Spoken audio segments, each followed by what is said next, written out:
Aujourd'hui, on va parler sur un sujet très important dans l'informatique, c'est de la messagerie électronique.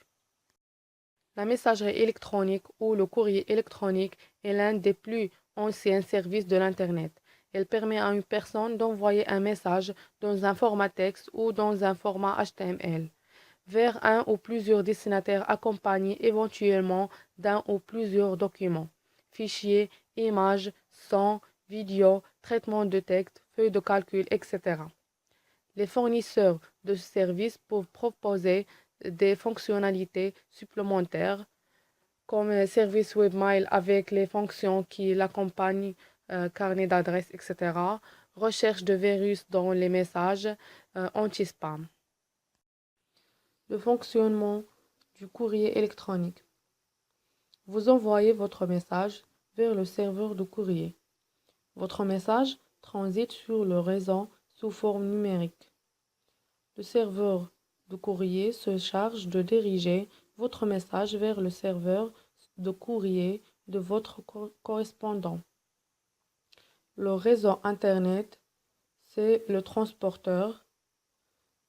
Le serveur de courrier stocke les messages sur son disque dur tant qu'ils n'ont pas été relevés par le destinataire.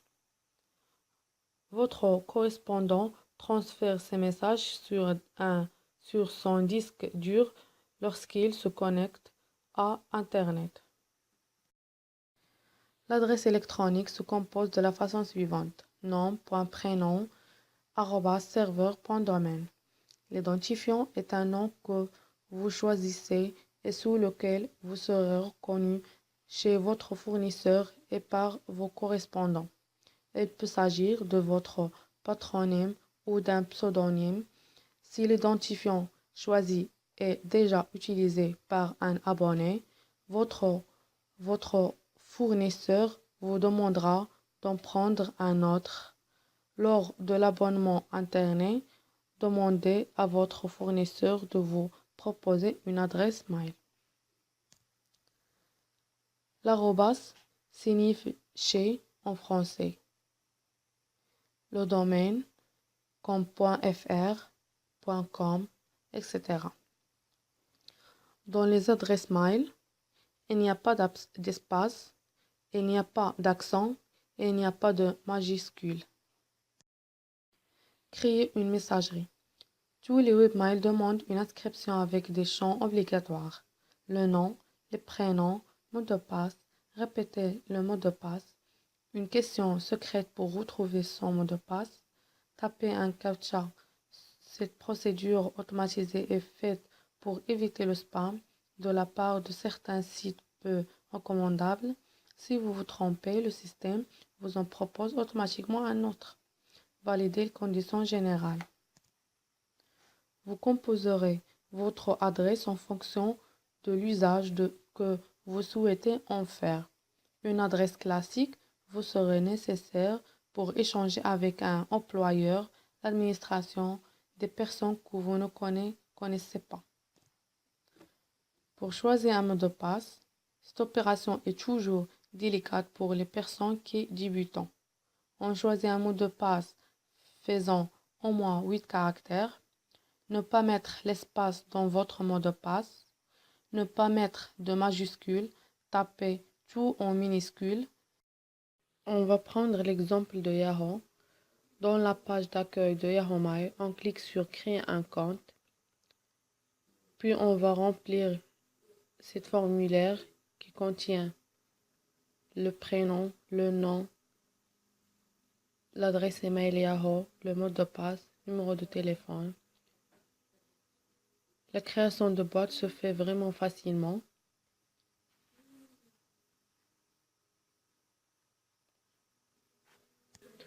Maintenant, j'ai une boîte à lettres sur Yahoo. On recherche Yahoo Mail avec un moteur de recherche. Cette page va s'ouvrir. On remplit le champ de nom d'utilisateur Yahoo, le mot de passe, puis on clique sur Connexion et la boîte à lettres va s'ouvrir. La boîte à lettres est ouverte. l'expression non lu 1, c'est-à-dire un message non lu est dans la boîte de réception. Présentation d'une boîte à lettres. On a à gauche, boîte de réception, c'est l'endroit où sont stockés tous les messages reçus. Bruyant, messages enregistrés, sauvegardés en attente d'envoi. Messages envoyés contient les messages que vous avez envoyés. Spam ou indésirable est un courrier non sollicité, publicité. Corbeille contient les messages supprimés. Contact, liste de vos contacts, répertoire d'adresses. Je clique sur la boîte de réception et je clique sur le message pour le lire. Pour supprimer, cochez la case du mail et cliquez sur supprimer. Pour les actions répondre, faire suivre et spam, il faut cliquer sur l'action désirée. Pour répondre, si la personne qui vous a envoyé le message l'a envoyé à d'autres destinataires, vous avez le choix de répondre à l'expéditeur ou répondre à tous. Pour répondre à une personne, on écrit la réponse à cet endroit et clique sur envoyer. Lorsqu'on répond à une personne, son adresse s'affiche. Pour faire suivre un message, ouvrir le message et cliquer sur l'onglet faire suivre ou transmettre, mais il faut indiquer l'adresse mail du destinataire. Pour écrire un nouveau message, on clique sur écrire, puis on remplit le champ A qui est de destinataire ou plusieurs destinataires, CC copie, copier à un autre destinataire, CCI copie cachée. Si on met toutes les adresses mail des destinataires dans cette zone CCI, là où les personnes qui reçoivent ce message ne voient pas les adresses. Le champ objet, objet de courrier, le corps de courrier ou du message, on va taper le message. Pour un nouveau message avec pièce jointe, on clique sur l'onglet joindre. Une fenêtre s'affiche dans le menu déroulant. Je choisis mes documents, mes images, je sélectionne la photo désir. Je clique sur l'image et sur ouvrir ou enregistrer. L'image se charge automatiquement dans le message.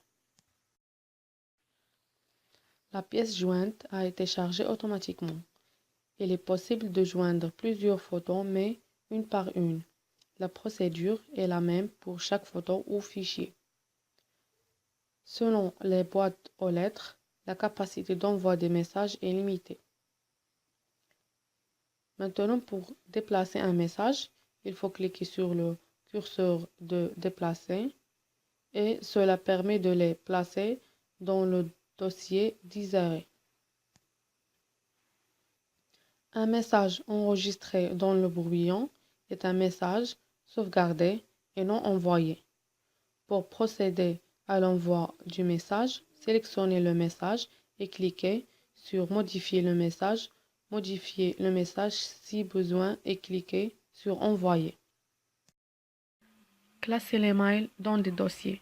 Les dossiers sont comme des classeurs dans lesquels vous pouvez glisser les messages que vous souhaitez pour les classer. Par exemple, dossier facture, dossier famille, dossier administratif, etc. Dans les menus de gauche, cliquez sur le petit plus à côté de dossier et ajoutez un nom à votre dossier, puis cliquez sur OK. Ensuite, dans votre boîte de réception, cochez le mail à déplacer dans le dossier et cliquez sur Déplacer et choisissez le dossier voulu. Vous avez beaucoup de messages dans votre boîte et vous en cherchez un en particulier. Pas de problème. En haut de la page, vous avez un cadre blanc. C'est un outil qui recherche dans l'ensemble de vos messages, corbeille, brouillon, boîte de réception, dossier, etc. Rentrez un ou plusieurs mots-clés dans la zone de texte et cliquez sur Recherche Mail. Cerveau de messagerie. Un cerveau de messagerie est un ordinateur cerveau dédié, c'est-à-dire une machine plus des logiciels offrant des services aux utilisateurs. Il y a deux types de cerveaux de messagerie. La première, cerveau POP, Post Office Protocol, contient les boîtes aux lettres de tous les clients dans laquelle sont stockés les messages qui arrivent. La deuxième type, cerveau SMTP, chargé de l'expédition de messages vers la boîte aux lettres du destinataire.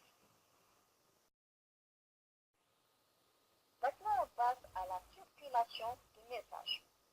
Vous rédigez un message sur votre ordinateur. Lorsqu'il est terminé, vous utilisez la fonction envoyer de votre programme de messagerie. Le message est transmis depuis votre ordinateur au serveur SMTP. C'est lui filer l'adresse du destinataire qui transmet le message au serveur POP du destinataire. De même si quelqu'un veut envoyer un message, ce message part du serveur SMTP de l'émetteur et aboutit dans votre serveur POP. Votre serveur POP reçoit le message et le dépose dans la boîte aux lettres à votre nom. Il est reste en attente. Votre ordinateur se connecte à l'Internet et le message est transféré du serveur POP vers votre programme de messagerie.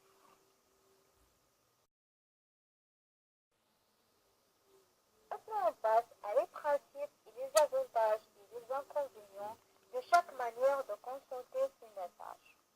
La première manière, via un logiciel de messagerie comme Windows Live Mail. Les principes, un cerveau de messagerie reçoit vos mails et les garde jusqu'à ce que vous les rattraperez grâce au logiciel sur vos desktop. Les avantages, vous n'avez pas besoin d'être connecté à l'Internet pour relire un ancien mail. Les inconvénients, vous avez besoin de logiciels spécifiques pour lire votre mail. Si vous vous déplacez sous vous ou si vous n'avez pas de machine personnelle, vous devrez régler les paramètres de logiciel de mail à chaque nouvelle machine que vous installez. La deuxième manière, via une webmail, c'est-à-dire une page web. Les principes. Un cerveau de messagerie, gardez vos mails, ils ne sont pas sur votre machine. Vous les consultez par l'intermédiaire d'une page web. Les avantages. Vous pouvez accéder à vos mails avec un simple navigateur Internet depuis n'importe quel ordinateur. Par exemple, lorsque vous êtes en déplacement. Les inconvénients. Vous avez besoin d'être connecté à l'Internet même pour relire des emails que vous avez déjà reçus.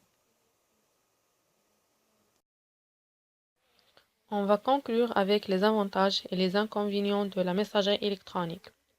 Parmi ces avantages, on a la rapidité gratuite à partir du moment où l'on dépose d'une connexion Internet, permet l'envoi de fichiers électroniques comme les images, sons, clips vidéo, pièces jointes, liens web, etc.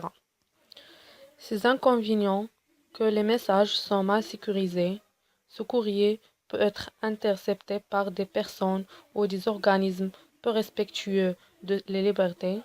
Il est possible d'envoyer du courrier en se faisant passer pour un autre. J'espère que cette vidéo vous aide à connaître le fonctionnement de la messagerie électronique, leurs composants, les avantages et les inconvénients. Et merci pour votre attention.